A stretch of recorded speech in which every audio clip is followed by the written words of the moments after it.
Welcome to Exit Poll Left. Hello, everybody, and welcome to the very first episode of Exit Poll Left. I'm your host, Jenny Floyd. And I'm your co-host, Cristal Figueroa. And we're just really excited to be here, right? Yeah, this is something that we've talked about for quite a while, and we've finally got everything set up, and there's a lot to talk about. More importantly, what hasn't happened in the year 2020? Pretty much. Good news? I think that's where we are right now. Just good news. So in today's episode, we're going to, hit on some heavy subjects, I think. First and foremost, though, I know that we need to talk about school openings and the general, national response to the COVID crisis. And it's kind of insane right now. Yeah, I mean, the fact that we closed schools here in North Carolina, when we only had 200 cases, and it wasn't even in Western North Carolina yet. There hadn't been any confirmed Western North Carolina cases at that point. No. And now we're trying to reopen schools whenever we have tens of thousands of cases. For me is ridiculous. Yeah, it's really kind of counterintuitive. And one thing that I will applaud our governor on is I think that he's handled this relatively well for not really having any, precedent to go off of. I mean, in comparison to all the other southern, Georgia, Florida, for sure. Thankfully, he's not trying to impress Donald Trump. So. Donald Trump, we don't even want you in Charlotte. Right? I'm so glad that we did not host the convention. Let's be honest there. But, he's made a couple hiccups along the way. And I don't know how a lot of people are feeling about this reopening plan. We went with Plan B, which is a hybrid plan. Mm-hmm. And I really think we were talking about earlier that, and I think that you were right when you said that he's really put the burden on the individual school districts. Yes, for sure. And I don't know how they're going to react to this, just because there are school districts like Henderson County. Henderson County School District is a lot more, conservative than Buncombe County. So it's going to be interesting to see the different types of approaches to reopening the schools. I know he put in different measures that if the schools did reopen, they have to stay at least 6 feet apart, that everyone had to wear face masks, that everyone had to, practice social distancing. Which, if you look at our schools, I mean, they're not very big. No. So, and the classroom is not big either. So maybe a classroom can fit, maybe 5 students? If they keep correct social distancing, I'd say maybe 5 to 7 students. Yeah. And so he said, maybe alternate days, A's and B's, but then you're putting the burden back on the teachers, right? Because they also have to do in-person learning and remote learning. Yeah. So they have to prepare 2 different curriculums. And at the moment, they're underpaid. They're understaffed. They're under-resourced. Exactly. So everything. How are we going to make this happen? It's going to be a mess. I will say, however, that I'm glad that we didn't take the approach that, say, Florida has taken. Oh, my goodness. Right? They're exploding in cases. And here, the state is sending out a memo to every school district demanding that they be open for in-person instruction at least 5 days a week. It's ridiculous. That, and they just opened Disney World. At this point, get my parents out, get my brother out, and cut that shit off, and just let it go. Yeah. It's kind of frustrating. Personally, I think that we should revert back to phase 1. Oh, of course. I think that we should see that on a national level. I mean, well, the thing is, Jenny, that I think we've seen with this COVID crisis, right? And I've said it before since the beginning, since it was barely starting, that the United States has definitely put its citizens against each other. Oh, yeah. In the fact that, let's fight for jobs, let's fight for reopening the state, rather than let's fight for staying healthy, right? So it has definitely shown us that when the government wants the economy to reopen, it's going to make it happen. And that is the key right there. And I think that So reopening schools is one of the main keys that need to be turned in order to reopen the economy. And that's why we're seeing the federal response from schools that we're seeing from Donald Trump and Betsy DeVos. Mm-hmm. So Donald Trump's up for re-election. Mm-hmm. Unemployment is at like 11%. Oh, it's ridiculous. You know, and I get it. We're in the midst of a pandemic. But he is really wanting to push reopening because then mom and dad can get back to work and there's no excuse. Mm-hmm. Betsy DeVos is a little more nefarious in this because she makes millions of dollars a year off of private schools. Yep. She sees this as a prime opportunity to push school vouchers. Oh, 100%. Well, if public schools can't, reopen safely, then, the private schools will. So we'll just take the funding from public education, give it to the parents in a form of a voucher, and then they can fund my private schools. Right. So perfect storm. Yes. Perfect and it's crazy to me. Like, we see how other countries, especially in Europe, that were hit really hard. And they acted swiftly. Mm-hmm. They made sure that their citizens weren't suffering during the lockdown. Like, universal basic income is something that should be front page right now as far as discussion is concerned. Right. And it's not even on the back burner. No, it's non-existent. I think, we have Bernie Sanders and a handful of Congress people that are talking about, okay, we need to give our citizens $2,000 a month until this thing is over. Mm-hmm. Because you're right, they're pitting us against each other. Mm-hmm. And even something as minimal as a mask. Oh, right. For sure. How politicized this is. And how many videos have you guys seen where there's some Karen in Walmart having a meltdown because she has to wear a mask? Right. And to me, that just screams selfishness. Exactly. That's just me. It's not, and that's the thing. Like, I think it's not, the citizens don't even realize that they're being selfish whenever they say that because they believe their politicians, unfortunately. Here in Western North Carolina, we have a 24-year-old running for Congress, and he has let's not dog on his age. You were 25. No, I know. Let's not dog on his age. No, we're not, and I'm not going to attack him. We can dog on his ignorance. Yeah, no, not on his age, on his ignorance. And that's what I mean. We have this 24-year-old, because I don't want to say names, his name's Madison Cawthorn. But vote for Mo Davis. Yeah. So, anyway, no free publicity here.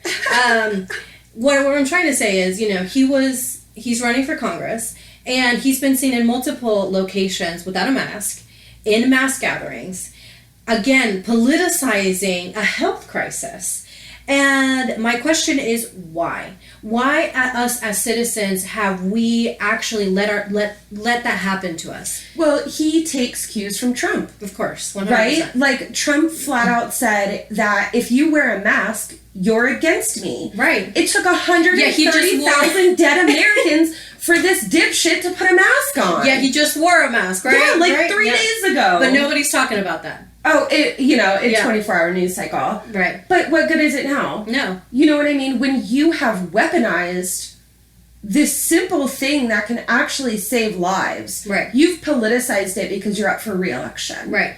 Like, I shouldn't be surprised. But we are, because I honestly thought that us as Americans in a situation like this, I mean, we saw 9/11, right? And we had a Republican president at the time. Mm-hmm. And the American people got together and said, you know what, we're here for each other. I mean, how many people rushed to ground zero to go and save people? Yeah. And I thought that was going to be what we were going to see here at a nationwide level. Like, let's protect our children. Let's protect our elderly. Let's look out for one another. And yet that's not what we're seeing. Because it's an invisible enemy. It's not a brown person. Right. Exactly. Let's be honest. Yep. And it attacks everyone. Yep. Indiscriminately. Yep. It's not that it's anti-American. No. Right? It's just trying to survive, because that's what viruses do. Right. And it's an invisible enemy. And so not only that, but we're seeing the result of decades of anti-science rhetoric. Mm-hmm. And we see Donald Trump trying to undermine not only his own coronavirus task force as far as his treatment of Dr. Fauci, but his own CDC. Mm-hmm.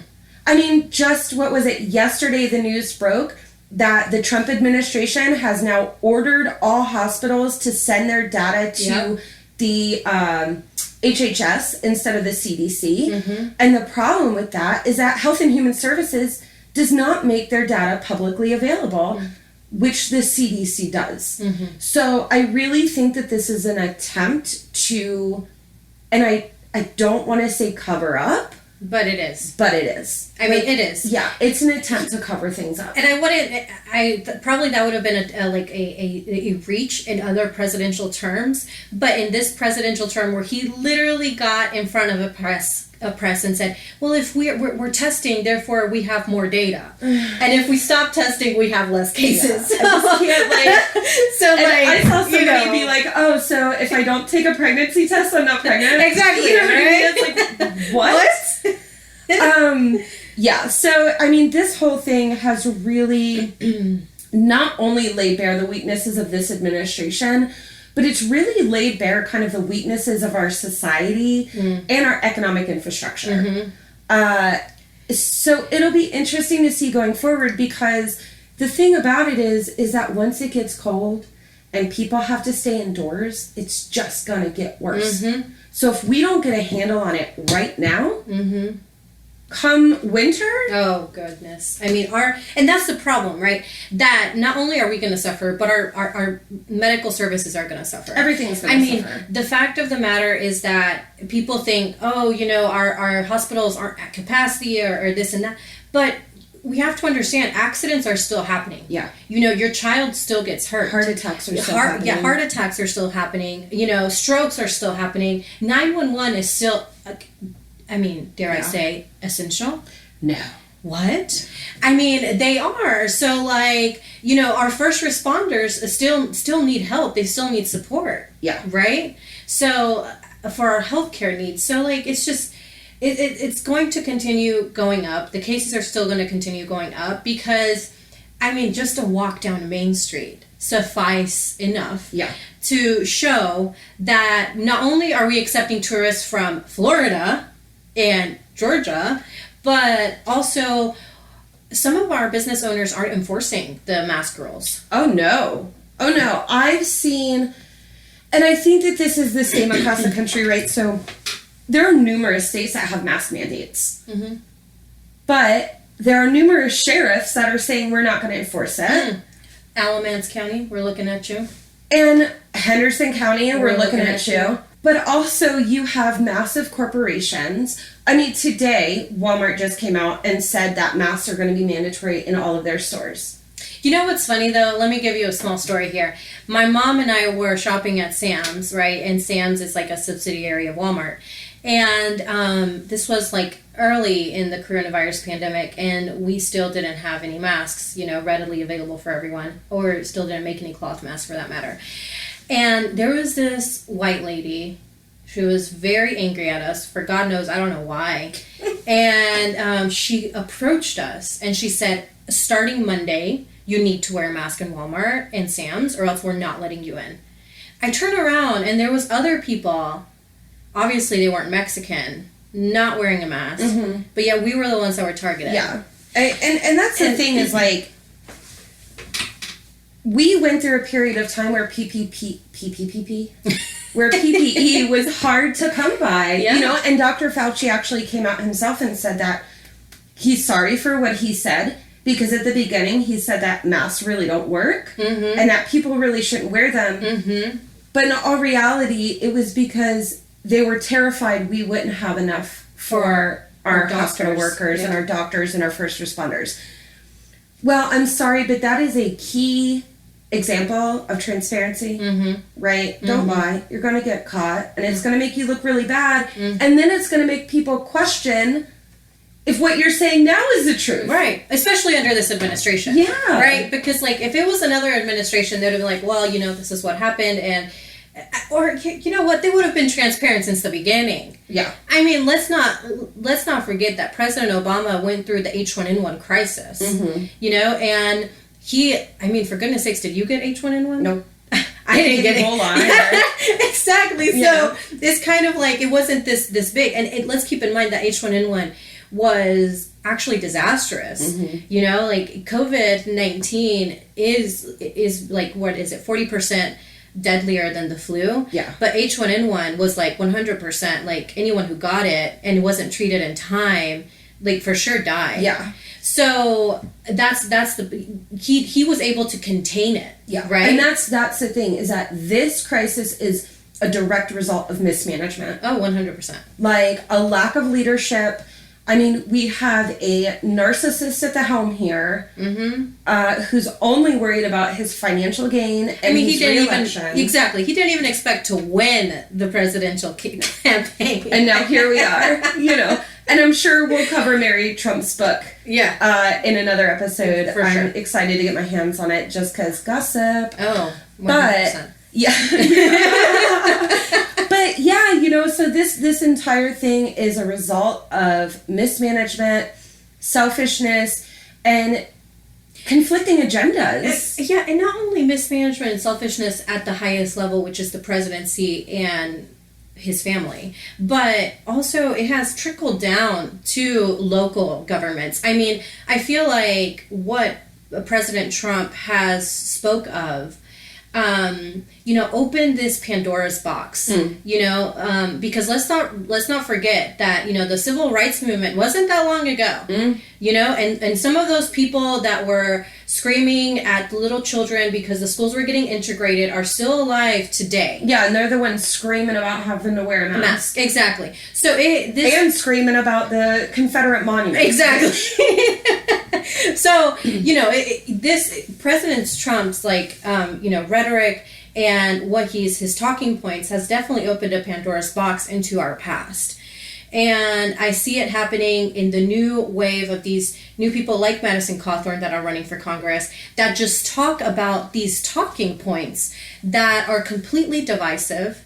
Yeah. Right? And they are completely against any type of American values that we might have. Right? Like, again, like...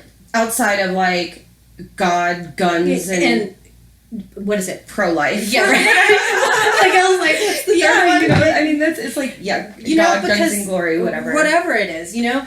Because the last time I checked, Jenny, and correct me if I'm wrong, right?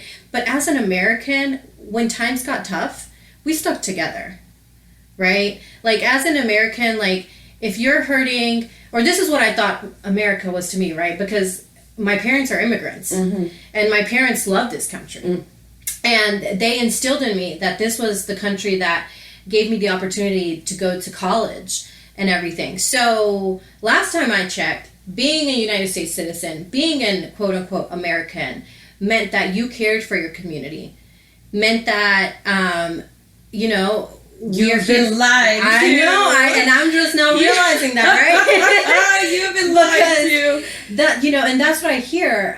You know, I've been on multiple segments with Mo Davis, right? And he's been really good at sitting down and us talking and that sort of thing. But whenever I hear Madison just go on and on about socialism, about illegals, about, you know, they're going to come and steal your guns and everything, it's just, I'm like, where the hell did they get that from? Yeah, but here's the thing is it works. Oh, 100%. Yeah. It works like a charm. Oh, yeah. And it's kind of funny. It's more sad than it is funny. But from the party that is very much about being strong and brave, they are literally the most fearful group of people. The cognitive dissonance is astounding. Yeah. But that's the thing, is that these talking points, they're flashpoints. And they work. They rally that base and they get them excited. And when you have the President of the United States standing in a rally of tens of thousands of people calling the Chinese flu a hoax. Right. And now you want to curve, what is it? Curve the line? Is that what it is? Flatten the curve. Flatten the curve. Yeah. Well, and it was so funny because his campaign manager, like the one time that Trump wore a mask in public, which was just the other day when he was going into Walter Reed Hospital. Yeah. Thanks for that. his Not to campaign- mention, he gets tested every day. Yeah. Okay? So Yes. for everyone that's saying, like, oh, you don't need to get tested, the president gets tested every day. maybe honey. he's part of the test that he's talking about cutting back on. He's not being so selfish. Yeah. No, just kidding. But we need those tests. yeah, please. But his campaign manager tweeted out like something along the lines of Joe Biden's going down now, and it's like, listen, Like, you're terrified. Your rant in the Rose Garden yesterday, prove that you're absolutely terrified and that you're probably gonna lose. let's hope so. Yeah. Let's hope so. Let's hope so. And Really? and to say that, I'm saying that in 2016 we were very hopeful that he was. I mean, everyone took him as a joke, right? Yeah, well, Hillary Clinton didn't do any favors Of course, because no. she bolstered him. Mm-hmm. I think that the fact that you were talking about how President Trump and his rhetoric is really kind of pulling from the past, Mm-hmm. I think that's a great segue into the next topic, which is Black Lives Matter. Yeah, and as a Mexican American, I have definitely seen the disconnect between Black Lives Matter and the Latinx population. Especially with what happened with Vanessa Guillen now. And I think they found another body at Fort Hood? Mm-hmm. Yeah. Which, if you don't know, Vanessa was the soldier that had gone missing. The army had completely cleared out her bunk and tried to act like she had never been there. Mm-hmm. And they found her body in a shallow grave not far off base, correct? Mm-hmm, mm-hmm. Yeah. Yep, and it turns out that a couple weeks after they found her body, the commander sold, I don't know about ranks, but the person that actually, abused her committed suicide. Oh, yeah. Yeah, I heard. And so after what happened with Vanessa Guillen, a lot of Latino the Latino community, rose up and said, like, what about her? You had all these marches for George Floyd, so when are we going to have the marches for Vanessa Guillen? But the thing is, and I think that you bring up a great point in that, is where was the Latinx community during the marches for George Floyd? Mm-hmm. These are conversations that need to be had between all races of people, Mm-hmm. because the thing about it is that we all have to be allies, Mm-hmm. right? We all have to realize that we have a common goal and a common enemy, and that is systematic racism. Yep. And this infrastructure of inequity and inequality. Mm-hmm.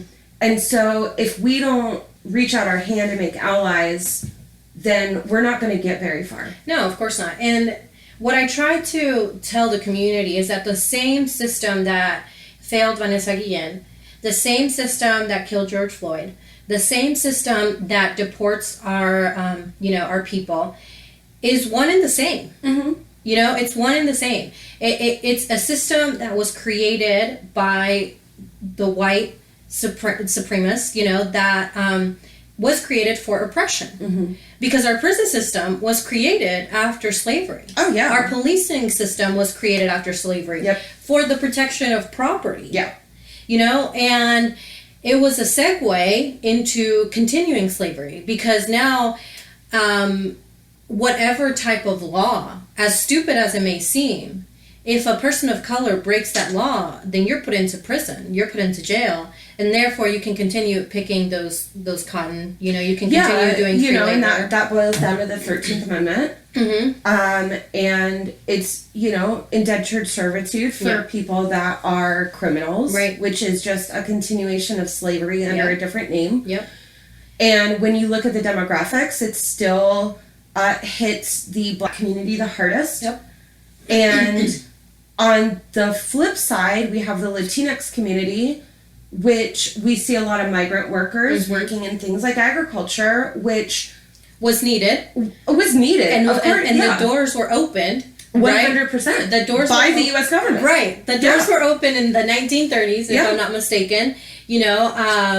And they were brought in, voluntarily by the U.S. government, because after the Dust Bowl, they needed people to come and, cultivate the lands. Yep. And they opened their doors for the migrant community in Mexico to come and work the lands, and they were freely going back and forth.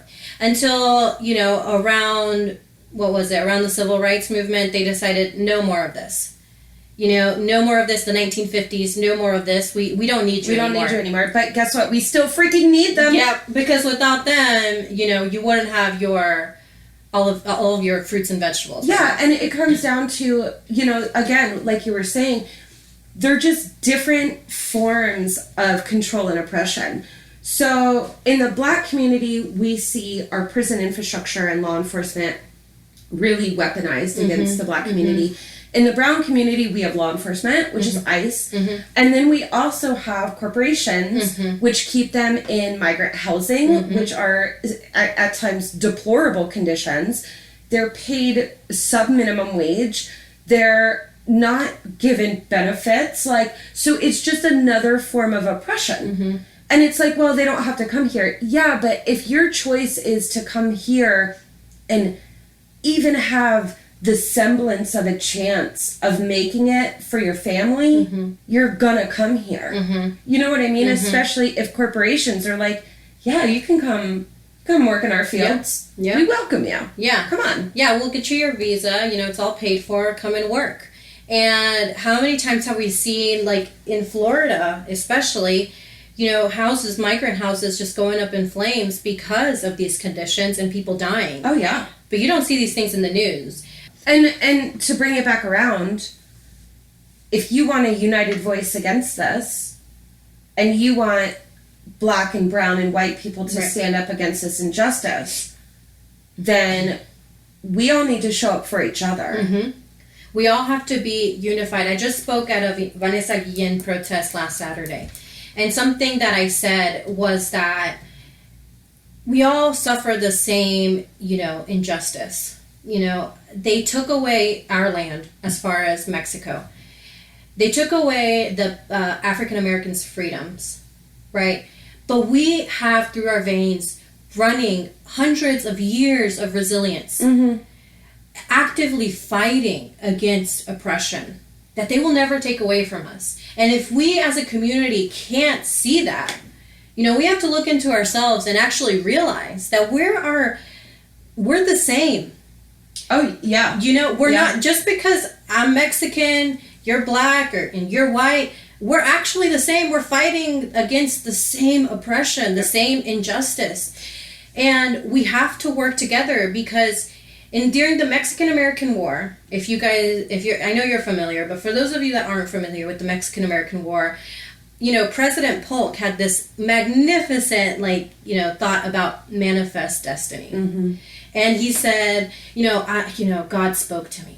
It's our destiny to control all of this area, right? And so he went over to Mexico, and I'm simplifying this so much. He went over to Mexico because Mexico was up all the way up until Washington State, all of that area. And he said, hey, we want to buy your land. And Mexico said, yeah, right. You can go back to your little 13 colonies. Yeah. So what did he do? He went in and he took the land by force. Yeah. And actually, the United States wasn't supposed to be, it was actually supposed to be, even further from El Rio Grande until they signed the treaty, that said, no, from the Rio Grande south was Mexico, from the Rio Grande north was going to be the United States. So in that war, we had African Americans that were slaves fighting alongside Mexico because Mexico promised them their freedom. Because they said, Mexico even said, the president of Mexico said, once they were trying to get Mexico to enforce the Runaway Slave Act, and Mexico said no. Once they come onto Mexico, they're free people. Yeah. They're 100% free. We don't own anyone. And so African Americans and Mexicans have been fighting against oppression since the beginning of this country, since the beginning of the United States. So my question is, why stop now? Yeah. And we can't. No, and I think it's also important to talk about the position of white people in this fight, right? So I consider myself to be an ally, and it's a really good one too. I think it's been, I don't want to say difficult, but it's been somewhat challenging to really kind of find my place, right? As a woman, as a white woman, as a, you know, I'm in my 30s, like, where do I fit in this puzzle? And the answer that I've come to is to put both my body and my voice on the line. Like, I don't want to take up space that is not there for me specifically to take up. So, for instance, at protests, you know, we see white allies stepping in front of black bodies to protect them from police lines. That's our space to occupy, right? The doing what we can do to protect our black brothers and sisters or our brown brothers and sisters. And also, I think that it's vitally important that when we are occupying a white space without a black voice, that we are anti-racist and that we say it. Yeah, not colorblind. No, not colorblind. Not colorblind. No. Anti-racist. And that we speak up against injustice when it's seen or heard, or instead of balking and, you know, oh my God, I can't believe that they just said that. Right. It's like, no, don't say that. Like, you realize you're being racist right now? Yeah. Call them out. That is where our white voices belong. And we're seeing things like here in Asheville, where the show is based, we're taking down Confederate monuments. And the city is putting together kind of advisory boards, like citizen advisory boards on what should go there next. White people don't belong on those boards. Say it louder for the people on the White people. Don't sign up for that. That's not your space. Okay? Like, let's be honest. Yeah, like, no. And I think like to even like further on that, I feel like white people don't belong in that space because white people were the people that put those up to begin with. Yeah, and we did it out of spite. Yeah. Like, we did it at the height of the civil rights movement, and we were like, screw you. Look at our Confederate general. Yeah. It's like, no, white people, know your place, right? We have a place in this fight, and it's not up front, and it's not being the loudest. It's amplifying the voices of the black and brown people that are actually facing oppression. That is our duty in this struggle. Right. We have to use our entitlement, and it's an ingrained entitlement. We have to use our entitlement and our white privilege to give them a space to be heard and to be seen, and not only heard and seen, but given the mechanisms and the tools to instill change. Right. So, and I think that that's... And lift them up. Yeah, you know? we've got to lift them up. And I hope that we'll have a guest on soon who can give us a little more insight into the black experience, especially here in Appalachia. And I hope, we'll see if that works out. I hope it will. But, you know, and so that's one thing that I think we really need to focus on is, and also as a brown person, where is your space in the Black Lives Matter movement? Right. You know, how do you create that partnership, that allyship? So, and it's not, I don't want to say that you're doing it only for selfish reasons, so they turn out for you. Right. Right. It's a stand of solidarity. Right. Across the board, there's got to be a stance of solidarity. Yeah, it's not of you're more oppressed than I am. You know, it's not this game of oppression that we're making. No, it's the fact that I understand you. You know what? I'm not black, but I understand you because I've suffered this. I've suffered same things. Sure. You know, when I was 7 years old, I think some of you have heard this, and I think I've told you too. When I was 7 years old, my dad was pulled over on our way to Georgia, and he was pulled over and he was taken out of our car at gunpoint. I remember turning around from our truck and seeing 3 other police officers behind us pointing the gun at our car. It was my sister, me, and my mom, and I remember myself crying like, why are they pointing these guns to my dad? And they literally ripped him out of our truck. My dad, keep in mind that I'm Mexican, we have lifted trucks as well. They literally went in there and they pulled him out of our truck. Yeah. And they dragged him back to the police car. They stripped him, they strip-searched him. For what? And then later, I don't know, after 15, 20 terrorizing minutes, thinking that they were going to take my dad away. My mom didn't know. My mom didn't know a lot of English. I thought they were going to take my dad. They were going to kill him. Something was going to happen. They all leave. And they leave my dad with no clothes on the side of the street. And all this police officer said, we mistook him for a drug ring that's going on. And that was my first incident of racial profiling in my life. Because my dad, he's Mexican, he has his sombrero, he has a typical, truck, like Mexican, with chrome on the side and everything. Yeah, he was racially profiled. Yeah. They didn't even ask him what his name was. No, they didn't care. They didn't ask him. They didn't tell him to give me your license. No, they just ripped him out of the truck.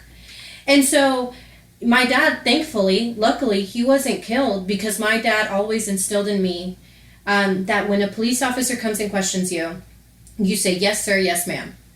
And so he didn't resist. He let them drag him. Yeah. Not that I'm saying that, a lot of people have not resisted and they've still been killed. Oh, yeah. So he's really lucky. But he was the path of least resistance. Right. Yeah. Right. So he was super lucky that he didn't get killed that day. And I still have a dad to this day. So I don't know how it feels to lose someone you care about to law enforcement.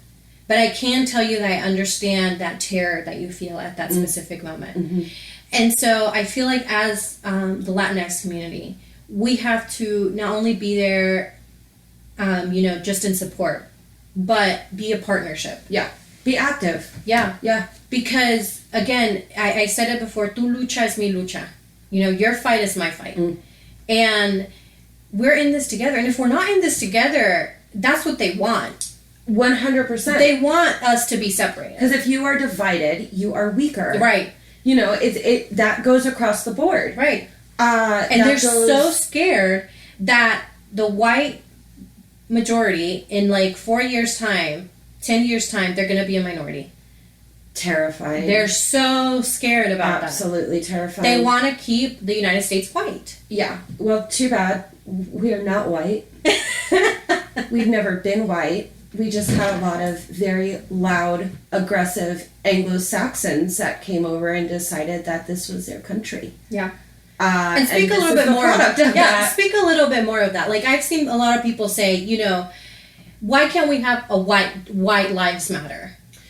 Listen, I don't understand why this is so difficult for people to understand. We are the majority. We are perpetuating the oppression. You don't get to say white lives matter, right, or all lives matter. No, not when you are actively supporting a system that dehumanizes black and brown lives. That's not how it works. Right. Sorry. Yeah. And, I've heard this slogan recently.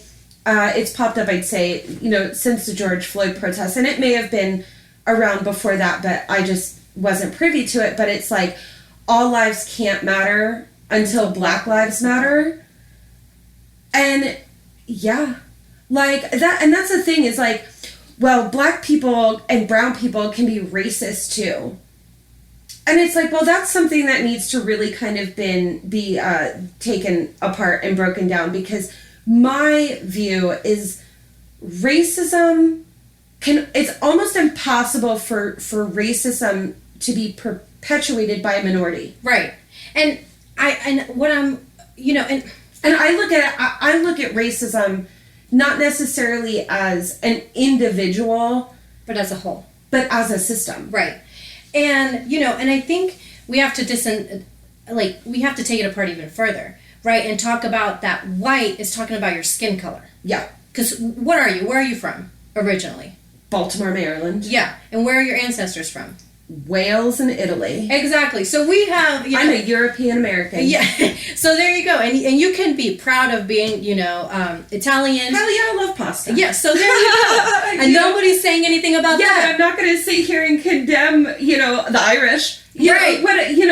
And that's one thing that I'm so tired. Well, they were Irish slaves. I'm sorry. Are Irish people still being targeted because of their heritage? Or is that something that we realized was stupid? Mm-hmm. Maybe the fact that people are targeted because of their skin color is stupid too. Right.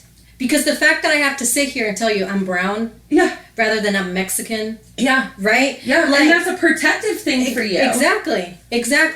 Because you cannot be proud of being white, because that exists in all different cultures, right? Even in the black and brown community exists. The lighter skin tone you are, the more entitled you feel. Exactly. Yeah, the prettier and the better jobs you hold and the better positions you hold. And think about that. That's insane. Yep. Yeah. That we have formed this hierarchy based on skin color. Like, I can't.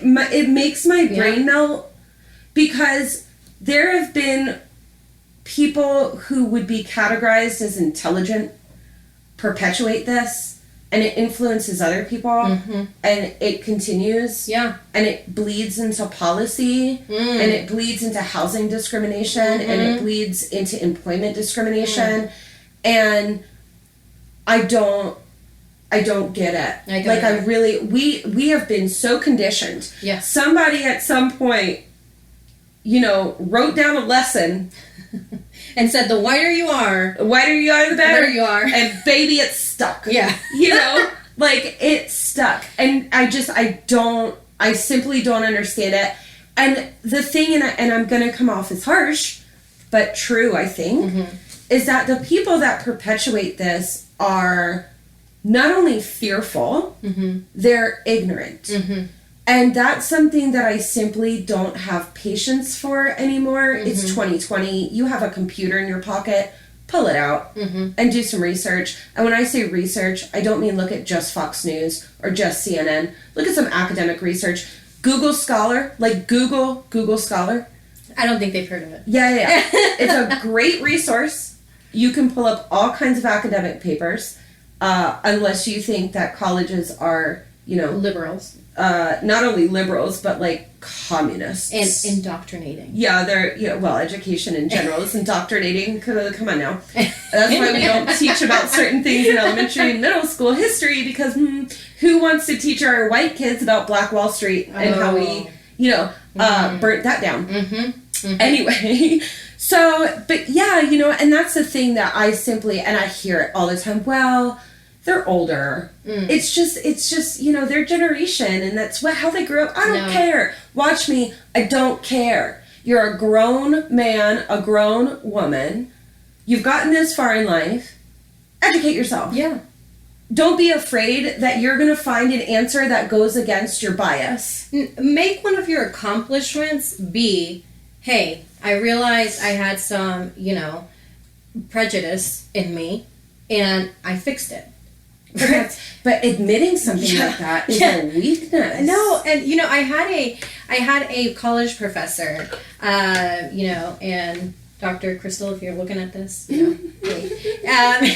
had at UNCA, and she wasn't even a full-time professor, because that's another thing, right? Yeah, we'll talk about that at some point, I'm sure. Yeah, so anyway, she wasn't a full-time professor, but she was talking about exactly this that we're talking about. The fact that, as a white person, she had some prejudice that she just had because she was white, right? She said, I had to unlearn that when I pass a black man on the sidewalk, I don't have to clench my pocketbook tighter. There's actually a story called Whistling Vivaldi. Have you heard about this? And it was about a black graduate student who would whistle Vivaldi, like classical music, to make white people feel more comfortable on the subway. Oh, yes. Because women would clench their purses and their pearls when he would walk by them or stand next to them. So he felt that, whistling classical music, which is, seen as being cultured and educated would make them feel more comfortable. And it happens. Yeah, I mean, listen, I work daily to overcome that. Mm-hmm. I catch myself all the time. Mm-hmm. And it's not even something that I think about. Mm-hmm. It's just inherent. It's like subconscious. I've been conditioned. Yep. But the difference between me and some others is that I freaking realize I've been conditioned. You're aware. And I work hard to fight against that conditioning and to realize that it's freaking illogical. Let me tell you, this is happening right now. All right. So if anyone at Edneyville is looking at this, and we're talking about Edneyville, North Carolina. If anyone in Edneyville, North Carolina is watching this, listen up, because this is happening right now where I'm living. There is this girl that is trying to pay her way through college. Okay. And her name, what she does on social media is Alondra, the book girl. Okay. And she goes around door to door selling books. Cool. For your children. Yeah. And she has Spanish books. So I'm like, perfect, Alondra, if you're watching this, I still need to get with you. So, anyway, she goes door to door, right? And all of a sudden, I start seeing my news feed, start popping up with everyone being so hateful towards her. And I told my mom one day, and I was like, I bet you, if this was a white kid, she'd be on the news. Oh, she'd be on the news. She'd be on the news. As paying her way through college. Yeah. There is people on this, and Alondra, you don't have to hear this, from now on, because I don't want you to feel bad, because we love you, girl. But there's people that literally say, if she comes near my house, I'm calling the police. If she comes near my house, and there's been people that said, I've slammed the door on her, and she threw a hissy fit. How dare she come to my house? This and that. I have tried multiple times to comment on these threads and be like, she's very polite. As a matter of fact, she is. She doesn't even get in your face. She stands 6 feet away, right? And she's like, hey, I'm with the school board, because she is. She's selling books to try to pay her way through college. And I'm like, seriously? Some lady even said, she asked to use the bathroom at my house, and I said, no, screw you. So much for Southern hospitality. And that's this is happening right now. Right now. And I know... I'm not surprised, Cristal. We are living in Trump's America. Right. This is a result of Donald Trump. Yeah. An exact result. Because, again, if she was white, she would be on the news as a girl trying to pay through college. 100%. And she would be praised, and she would be invited to churches, and she would be, And everybody would be giving her donations. Yeah, everybody would be giving her donations. A GoFundMe would be set up. Right. And instead, she's brown. Yeah. She's brown. And why the hell... Because she goes to San Diego to college. And she's like, can't she sell books in San Diego? Well, shit. Last time I checked, they weren't giving classes in person. Yeah. She shouldn't be in San Diego, actually. Yeah. And I'm like, being a first-generation college graduate, I know how hard it is to go through school without having the support of, the financial support, mommy and daddy. Sure. So I understand. And I'm like, I praise her for it. And I'm like... At least she's doing something. Exactly. I mean, they can't complain that she's looking for a handout. Oh, but they will, right? Well, they will, but this makes me so angry. Yeah. Because it's happening right here. Yeah, it's infuriating. It's like 2 steps forward, 15 steps back. Yeah. There is no, and we're past the point of this being a logical conversation. No. I mean, it has to be I hate saying this word, right? I hate saying that it has to be a radical change, because it's not even radical, right? It's treating every human with equity. Yeah, the sad thing about that is that's radical. Right. That's considered radical. Because whenever you talk about, I say treating every human with equity, everyone that's like, all lives matter, that's exactly what I want. All right, then we have to change systems so that our black and brown people can be treated with equity. Oh, wait a minute. That's not it. That's not what we want. And listen, all lives matter, people, because we know that you're the same people complaining about wearing a mask. Oh. So all lives matter until I am inconvenienced in any way. Because right now, wearing a mask isn't for you, it's for other people. Yeah. So shut your mouth about all lives mattering. Right. Because you can't even muster to put a piece of cloth over your face Right. for your fellow Americans. And and listen, you guys are the same pro-life people. Oh yeah, So, let's go there. But now they're walking around with my body, my choice. It's oh my gold. God. Like It is absolute gold. I cannot. Because whenever you say pro-life, I think they mean pro-fetus, right? Yeah, well, see, Or maybe just Jesus. Oh, okay. I mean, if we're really boiling it down to, and you got me on that one. You got me. It's Jesus who was, if he existed at all, a very dark-skinned socialist. Right. So yeah, I mean, it's white Jesus. White that he didn't even, that white Jesus didn't even exist. No. But the funny thing is that they don't want to admit that Jesus has been like Europeanized and painted white. Right. When their own book, I can't go down this rabbit hole. I digress. Right. Anyway, yes, these are the same. Right. Yeah. No. These are the same pro-life, all lives matter people that can't muster up to wear a mask. The kindness, what's the word I'm looking for? Humility? I don't know. You think I want to wear a mask? Well, it saves the makeup, so I don't mind it. But no, I don't want to wear a mask. No. I have to wear a mask for 7 hours at work. I don't want to. I'm running around. I'm busy. It's uncomfortable. But guess what? My discomfort is less important than somebody else's life. Yeah. It's that simple. It's that easy. And they're the same people that want our schools to be open back up. Well, yeah, they're the same people that, here in North Carolina, and I know in Florida and a couple other states, we had like organized reopen protests. Yeah. And then the leaders of the North Carolina one ended up testing positive for COVID-19. #winning. Yeah. Yeah, like they want to be selfish. That's the thing. They want to be selfish and they want to be able to get away with being selfish, and damn you if you have something to say about it. I think we should change the slogan to "My rights matter." Yeah. Like, your rights don't matter. Yeah. Mine do. Yeah. Whatever's inconvenient to me. Well, and that's what these people don't understand. Your rights end as soon as somebody else's rights begin. I know that is a difficult concept, especially in a nation where where rights aren't necessarily equal. No.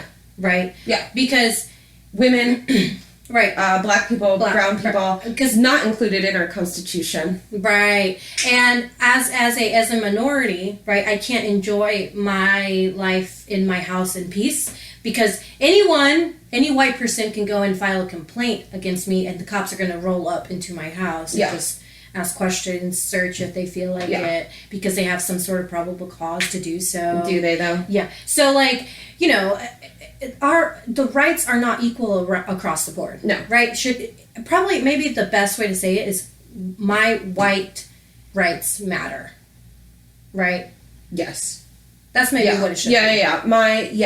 My white evangelical rights trump your Mexican, even though you're an American. Yeah.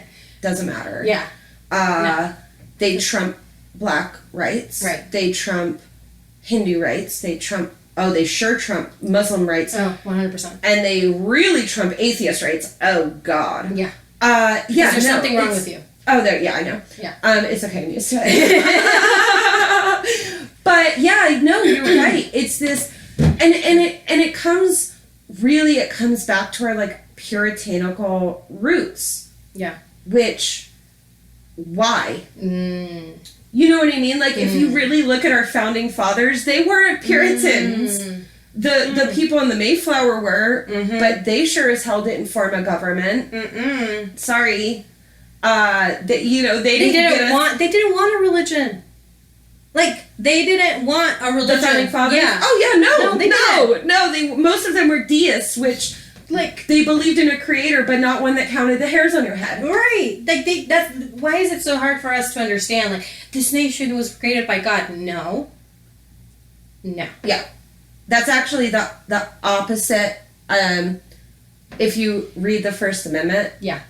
And I mean, read it. Like, you may want to read the second one too. There's a nifty little line in there about regulation that might spawn your interest. Right. But no, yeah, you're right. Like, and I know that we're kind of going on a tangent here, but I mean, but if you look at it, it all connects. Right. And that's the problem. I think that we're seeing okay, so, and I was thinking about this the other day, right? We're out, we're screaming, we're loud. You guys, you've gotten a group together to go protest the killing of the soldier. We've seen Black Lives Matter movements. But what do we do once we're done yelling? Mm-hmm. Where does the organization of the groups come into play? Mm-hmm. When are we going to change policy? I mean, we've seen time and time and again that disruptive protests have created change. People say, and oh my God, I love it because, Cawthorn even posted a post about Martin Luther King Jr.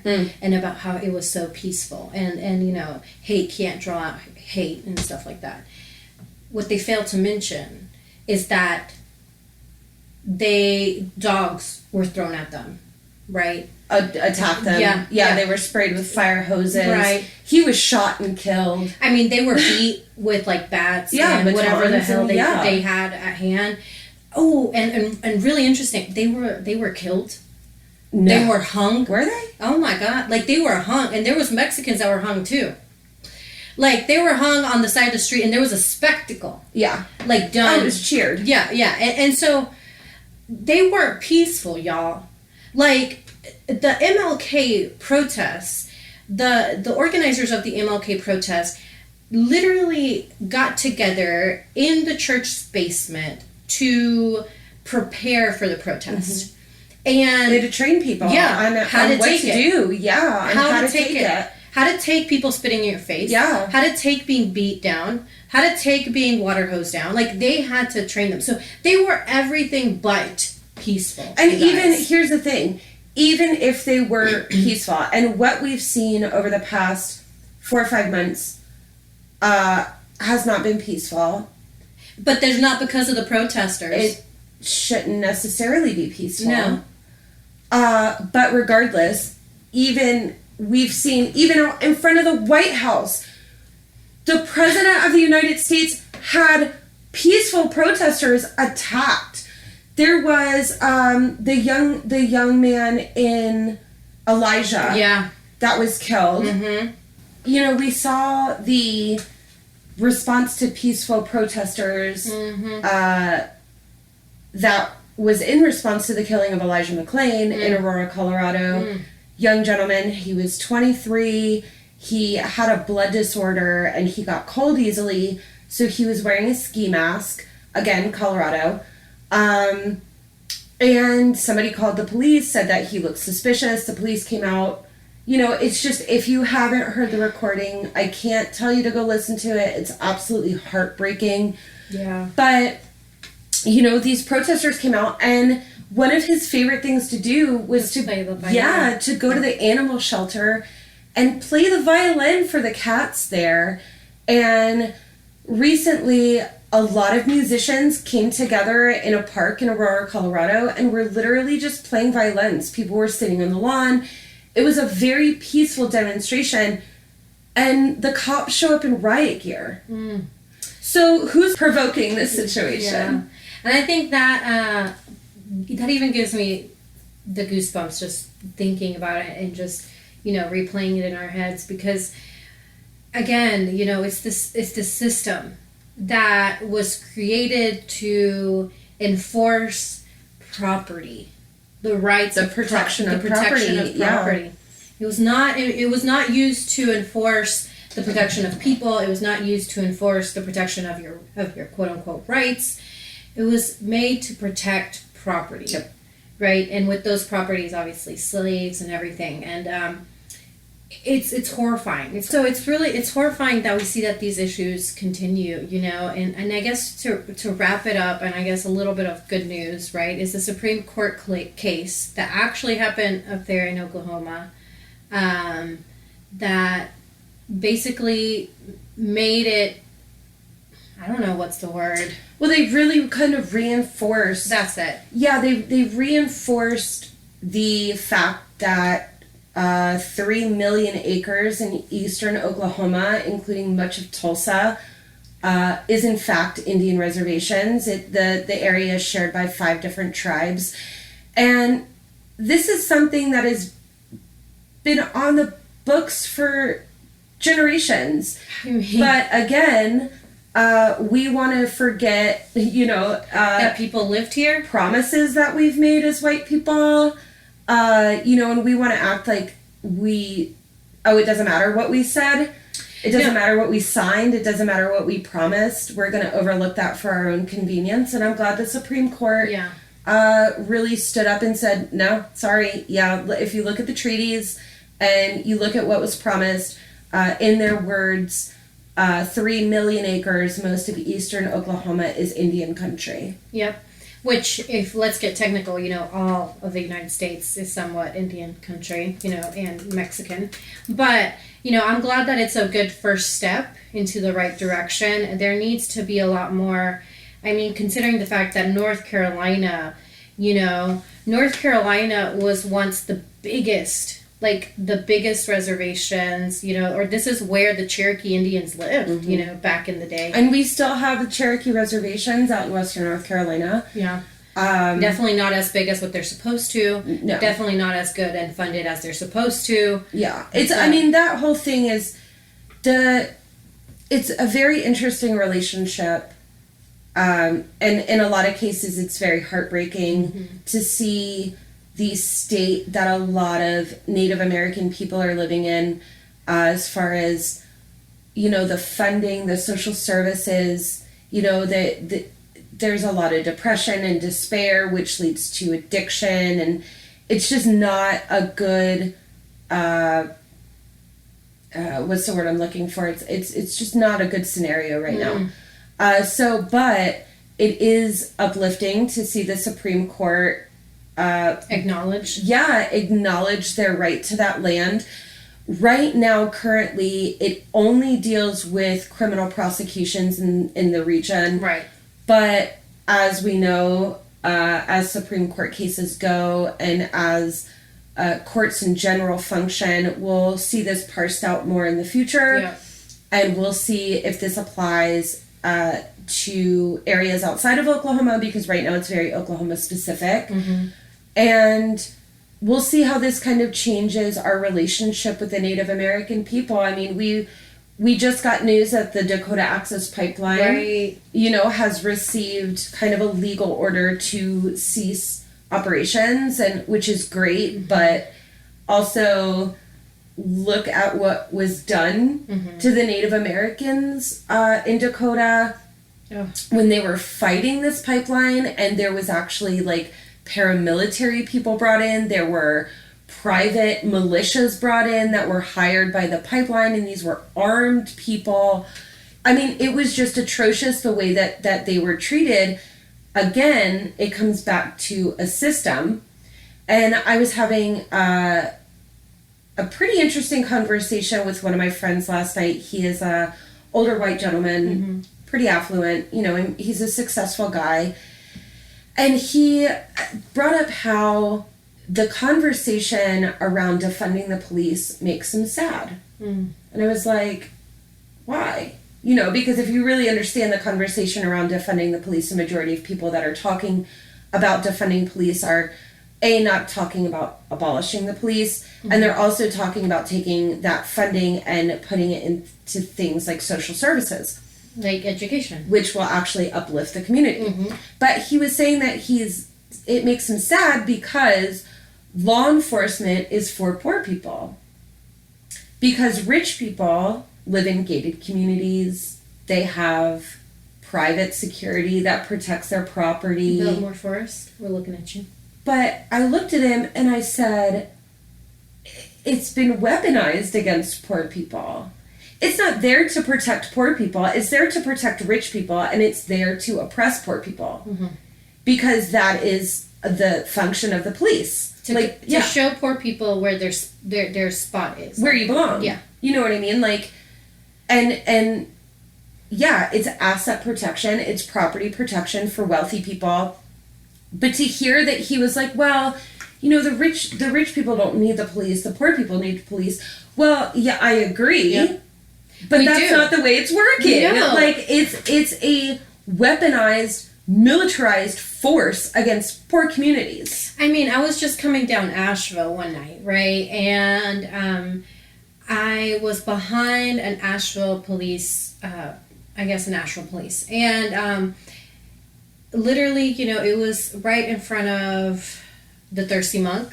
Okay. You know, there's like a little mini park right there, like there's like a little plaza right there. Mm-hmm. And this police officer, I don't know what they were probably doing. And you could tell these people, you know, probably homeless.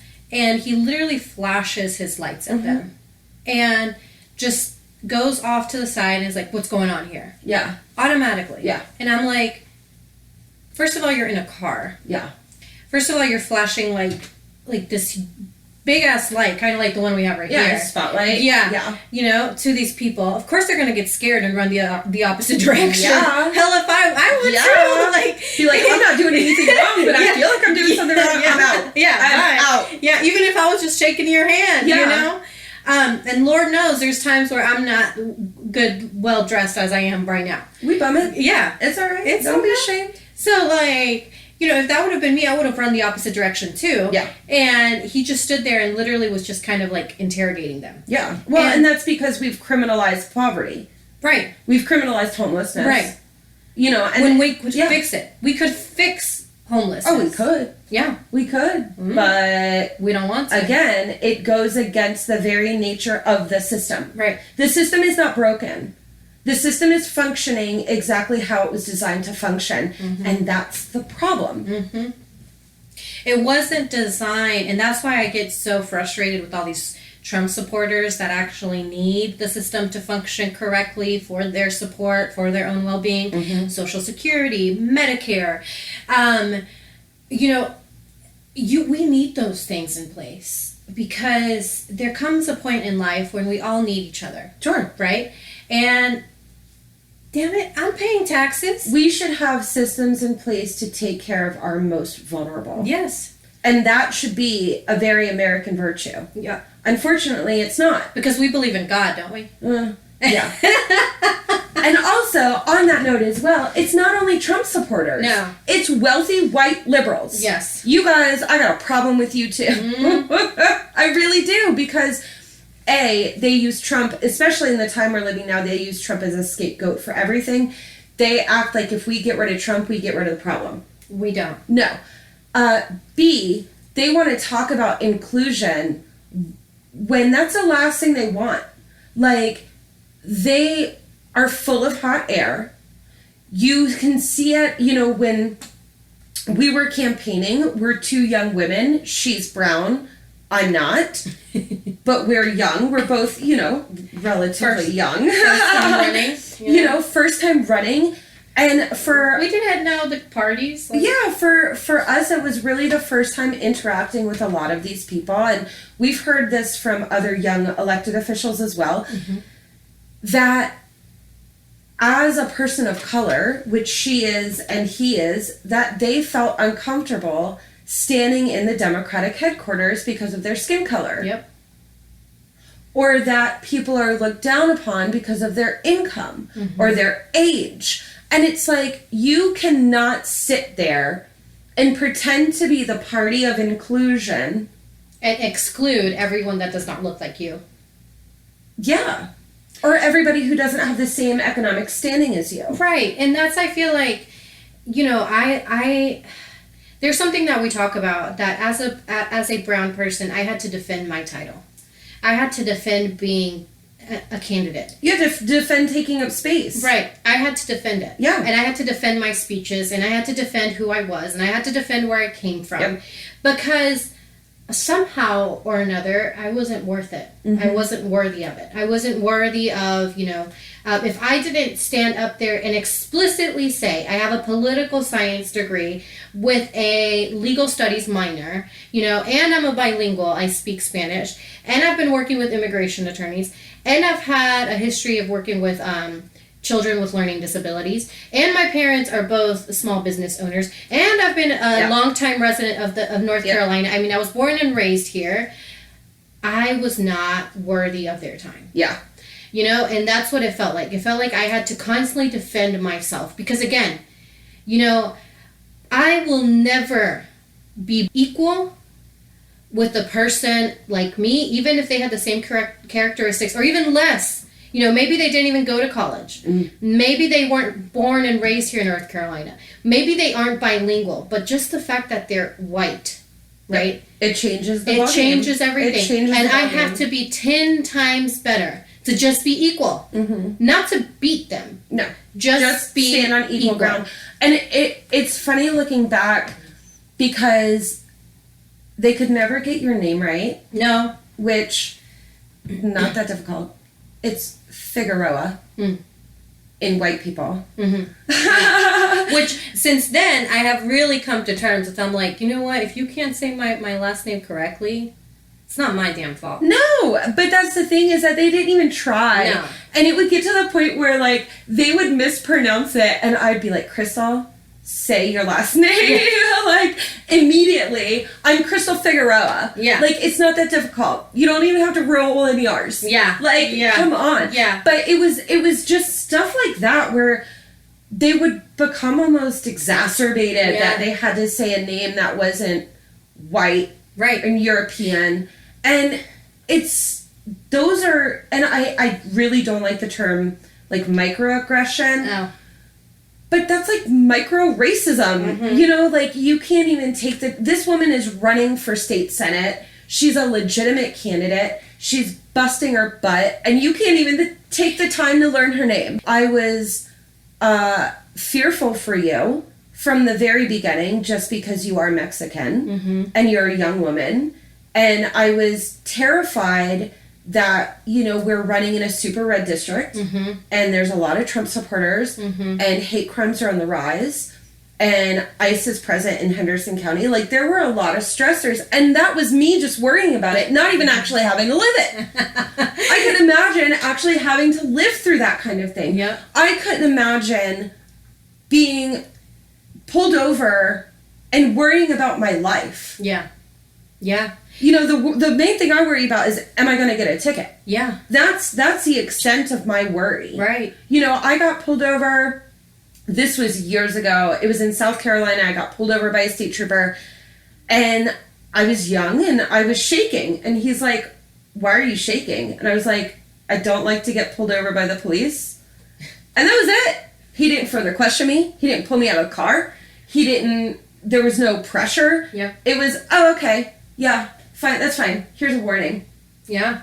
And, you know, the direct opposite happened to me. I mean, I had just graduated college, right, last year, 2019.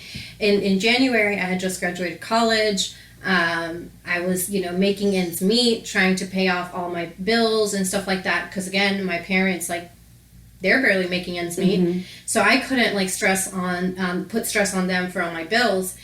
And here I'm driving a speed limit, put it on cruise control, and I'm going down towards Columbus, and a state trooper literally gets eye to eye with me.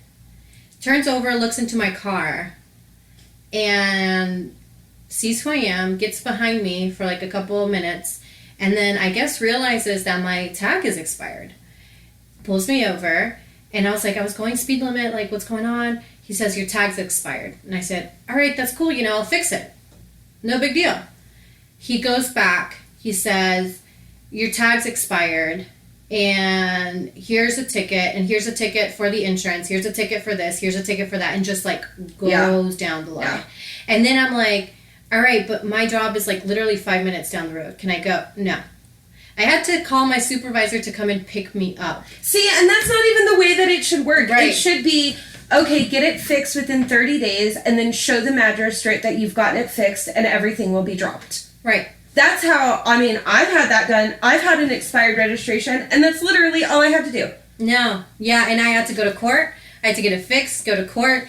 And then I realized that I had forgotten to go to court, right? And here I am freaking out, and I'm like, there's going to be a warrant for my arrest, everything like that. I call them up. They say no, since it was just your tag, there's not a warrant, but your license is suspended now. And I said, shit. Yeah. Like, now I have to fix my license. Keep in mind, I'm barely making ends meet. Yeah. Right?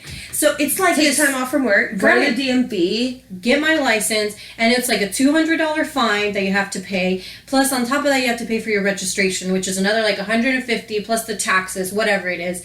And it's like a snowball effect. Yeah. It's a snowball effect. And I looked at myself. I remember telling myself, what would I do if I didn't have a job that paid me well enough? Illegally be driving on Exactly. an expired license or a suspended license and Yeah. an expired registration. Yeah. Because you've got to And then work.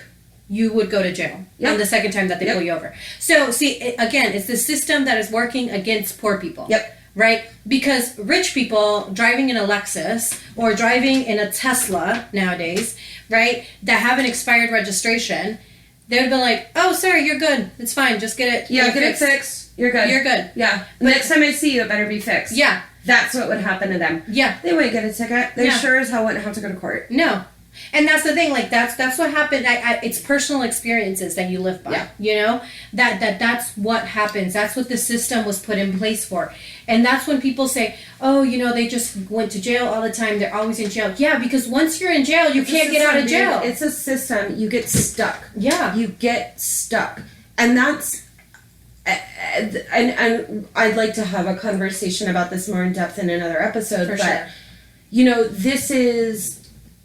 It all comes back to the system. Right. Right? And when people look like at, us, right, try to go in and change the system, whether it is by running or whether it is by being a candidate or getting involved into the political sphere, we are turned away by the people that are supposed to be our allies. Well, and here's the thing, and I want some people to hear me very loud and clear. It's going to get to a point where there's going to be more of us than you. Mm-hmm.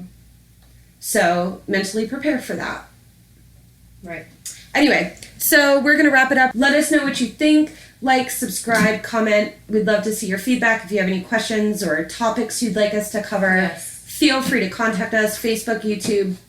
And we'll see you next week. Yeah. Bye.